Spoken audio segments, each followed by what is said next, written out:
Representative Duran is with us. Good morning. Good morning. Calm before the storm? Calm before the storm, absolutely. Yes. Session starts on Tuesday, so we'll see how things go and see if we can get some bills passed to benefit Minnesota instead of hindering her. So, This was your second time then, right? yes, What happens when everybody goes back to work just first day? go back to work, just meet up and discuss bills, and we'll have a caucus and we'll discuss the avenues we want to go to and see what we're up against, and kind of hopefully make a plan to see how things go. Perfect. Yeah. So one thing that I wanted to talk about was the Minnesota paid family and medical leave, Oh yeah. Yeah. and tens of thousands, right? Yep. Like into the first couple of days. Yep. What I was concerned about was fraud attempts, but apparently they expected some of it. And How sad is that? I know. You automatically assume that you're going to have fraud inside the programs that you start up. I don't know if that's a good start to it. Just, man. Seriously, do we know they how have, far-reaching this is going to go? Well, I made sure that I printed out some things today to actually have my facts straight here for you guys, if you guys actually wanted to know some deeper stuff. But based on the requirements, the following groups are covered by paid family medical leave in both private and public sectors: full-time workers, part-time workers, temporary workers, hourly workers, jobs from temp agencies, seasonal workers, workers of any age if they meet the required above documentation, undocumented workers. I'll repeat that one. Undocumented workers. So you're saying everyone? And workers with multiple jobs. So if you fit in one of those categories, you have now just been allowed to take paid family medical leaves. Yes, pretty much everybody. So I don't know. I would assume, as we all have been informing employees of this process, I don't think they realized, or it was explained, or we knew the program was coming. You had to introduce it and make it part of your payroll. But the company and the employees pay into this program. yes. Yep. So Company pays more. Well, it's a 50-50 split. It's 0.88 is the payroll tax. You're mandated to, as the employer, you're mandated to pay 50% of it. If you have more than 30 employees, if you have less than 30 employees, it's a little bit less than that. So I think they only have to pay, if you're that 30 employees or less, I think it's like 0.66% of the payroll tax. So it's a little bit less, not the 0.88. So yes, whatever you think, for a raise that you wanted to get or whatever, it's just going to this program. Right. And so when they talked about the expected fraud or the attempted fraud, or what they're expecting, Mm-hmm. so basically applicants claiming to be someone they're not, submitting false medical records or a false claim that they've talked to a doctor. So we've actually asked about the verification of the documents that are actually sent in, and there is no real oversight or no real making sure that this is correct, right? Because you can fraudulently come up with medical documents. I mean, people. Sure. There's the internet. Yeah. So there are things like that, and I'm already hearing about people that are on vacation right now. Right. Using this with they had their baby and they're allowed to take paid family medical leave. Well, they took leave last time. Now they can take leave on the state now, and now they're on a vacation in a different country. On the dime of other people. So I'm a little concerned that we're Is that going to be something that you guys are going to discuss, work on? I don't know what can be done. Yep. I would like an all-right appeal on it, and the reasons for that is because I don't believe the state of Minnesota should come in here and dictate how employers operate their business. Right?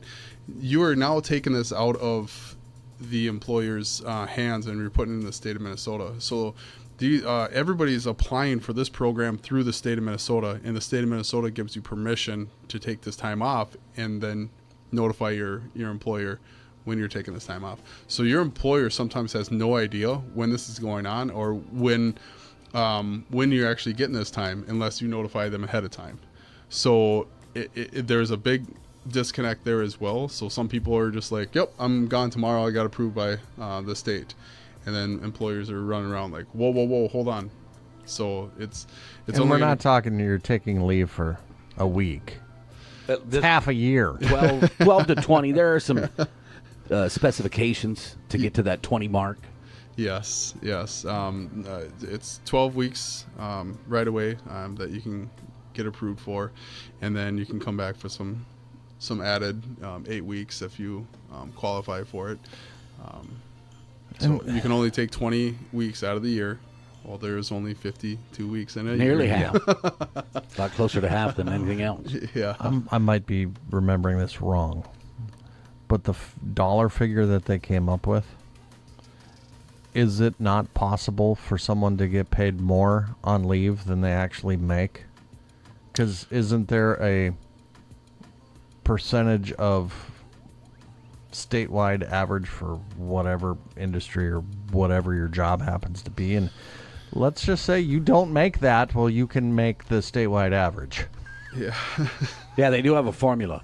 Yes, there is a formula with that, and to be honest, I don't know the specifics on that. I don't know if they've been able to correct that or not. I haven't been able to talk to these guys about this any further, because once you do, you start asking questions. The state of Minnesota doesn't even know really how this operates. If you start asking questions and dig deeper, it's just more concerning. It's a program that was rolled out In right after COVID, right?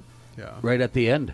2023 is when it was passed. But they were talking about it. I remember, right? Yeah.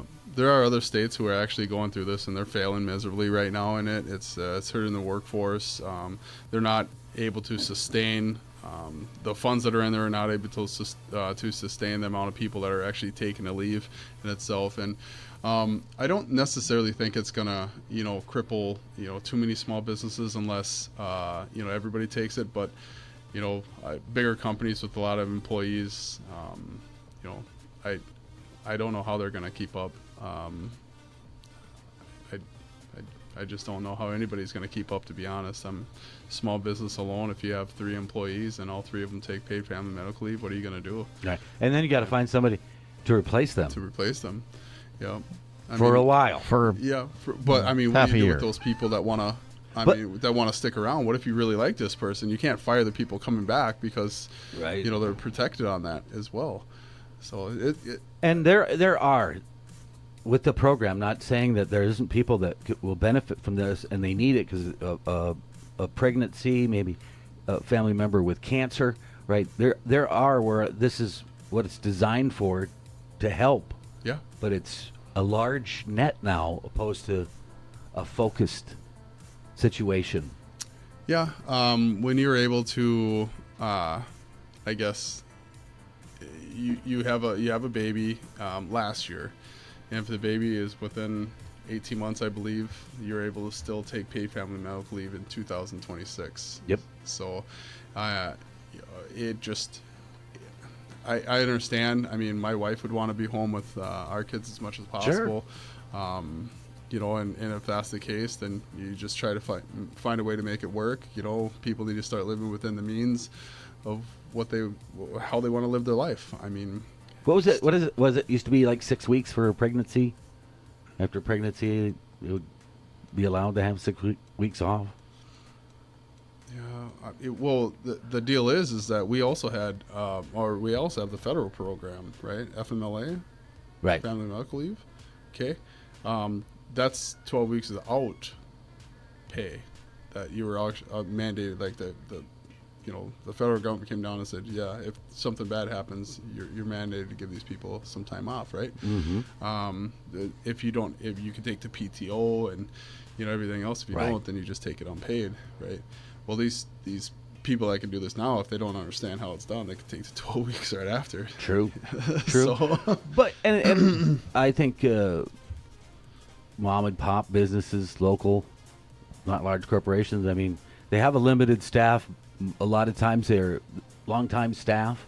Yep. And I know an experience here, if you had cancer, they weren't like, well, you only have 5 days left off. Yeah. They're very, it's not really an issue. It's taken care of, but when you're that doesn't work mandated, for, yeah.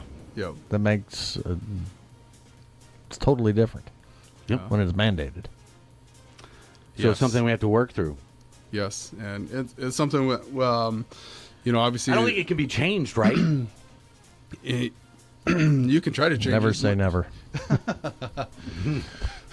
But what are you going to do? I mean, there's been bills out there right now to carve out, smaller companies, just so we don't have to pay, so much. And, realistically, I believe the people that are going to be working the majority of this are the smaller companies because they actually care about where they're working, right? Like they're invested into their company, like you guys can take it any day, but I'm pretty sure that you like what you do and you're trying to build on what you have here. There's a lot of people in our community that are like that. Sure. And they want to continue to do the good work for the people in our community, but there are some people that are going to take advantage of this, and there are some people who are really in need of this. True. So it's a tough thing because once you start down these programs, here it's another social net, right? And this is one of those feel-good bills, even though it might have detrimental outcomes later on, right? Because I have no doubt that the intended purpose was good. Right. yeah, Nobody's arguing But the that. end result, I don't know if it's good. yeah, and the already people are really worried about that the 0.88 payroll tax deduction is not going to be enough. Now we limited it. The legislation limited the hike that they can go is 1.1% of a payroll tax deduction, and I believe we're going to be at that 1.1% payroll deduction sooner than later. Right. Because when more and more people start taking this off, and we only have so much money inside that pot right now, and we're supposed to be able to bring in more money with this, off everybody's payroll tax. But if you don't take it, you're just paying for someone else's. And this is one of those things where I believe, again, it's government overreach. We're taking the control out of the local government's hands or local businesses' hands, and we're giving it to people down in St. Paul. That's a huge step for me. Even though this program may look great, the ramifications of this are businesses are going to have to incur more cost. Think about if you people take some say time off. it's less than 1%. Well, another 1%. Yeah, it's another 1%. There's lots of other 1%. Yep.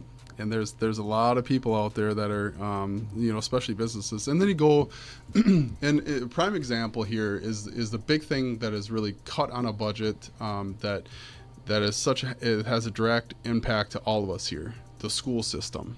Okay? So the school system, they're not able to levy to bring up the cost that this is going to cost them, right? So think about if we're That's struggling cut from somewhere else. Yep. If we're struggling right now to maintain our current school, our current school budget, right? Because they're hurting just like everywhere else. All the state mandates and everything put a lot of pressure on them. Here's another one, right? So then you start, having teachers take off, and then you're having to pay someone else come in. And where's that money coming from? It's coming from an already limited budget. And schools, they don't have the ability to go out there and take money wherever they are. It's not like another business where they can try to make up some, here and there, right? Schools, that's it. It's done. So one of the things that, we need to realize is that we have a lot of teachers in our area. We have a lot of people that are depending on these teachers. But what happens if our schools cannot afford continuing on just because of programs like this? Sure. And this is a big thing that people need to look into. Like, go look into this. Like, this is going to affect our district. And it's local government programs like this that aren't able to make up more money. They already have a set budget, and now you're cutting out of that budget. So where are we going to cut back on services? So there might be some things that we could potentially fix in the future here, but I just hope that the state of Minnesota opens up their eyes a little bit and tries to find a better way of going about this. I don't feel like this is the best way for us in our community. Well, it's new, so then you'll do call-ins through session on Fridays or Thursdays? What did we say? Thursdays. Thursday. Yep, Thursdays. Yeah. So we'll make some calls on Thursdays, make sure everything's good. So Perfect. Good luck. Well, they're not working on Monday. Nope, we're not working on Mondays. Session starts Tuesday, so it's back to the grind, and we'll go all the way to May 17th, I believe. So. Oh, that's wow. Yeah. Representative Duran, thanks for stopping in. Hey, thank you guys. Appreciate it.